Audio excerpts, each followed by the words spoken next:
बिटिआरनि राजखान्थियाव फिन सोलायनाय फैगोन नामा? बावैसो साननि उनावनो आसामनि मोनद' बिधानसभा बियाबाव जागोन उफ्रा बिसायख'थि।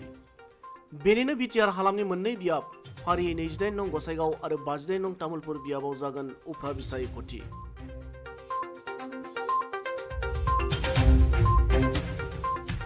बेखौ लानानै मित्रजोत सरकारजों थाफानाय इउपिपिएल दोलोआ जानजि खाफ्रानायखौ नुनो मोन्दों।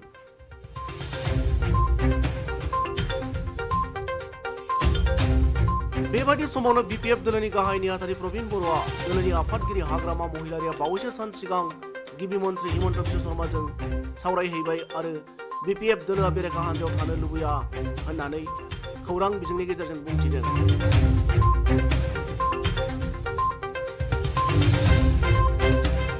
गुबुन फारसेथिं बिपिएफ दोलोआ बिजेपि दोलोजों आखाइ हमलायनो नागिरनाय प्रप'जाल होनायनि सायाव आसाम प्रदेश बिजेपि दोलोनि आफादगिरि भबेश कलिताया बुंदों दि फैबाय थानाय समाव हाग्रामा महिलारि दैदेननाय बिपिएफ दोलोआ बिजेपि दोलोनि मित्रजोत सरकाराव ज' जाफैनानै खामानि मावब्लाबो बिटिसिआव प्रमद बर'जोंनो बिदा फंबाय महरै मानिलायनानै सोलिनांगोन होनना बुंथियो।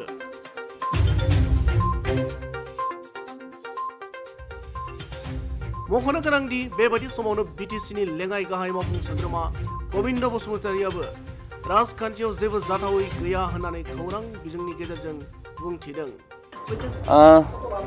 In politics, actually, so to say, in politics there is nothing impossible, because sometimes we have seen that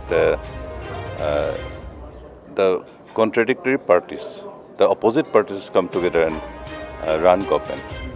So, if this happens, it will not be a surprising thing for the people. बेफोर गासै बिथिंखौ नोजोर होयोब्ला बावैसो साननि उनावनो BTR हालामनि राजखान्थियाव मोनसे गिदिर सोलायनाय जागोन बादि नुनो मोनो।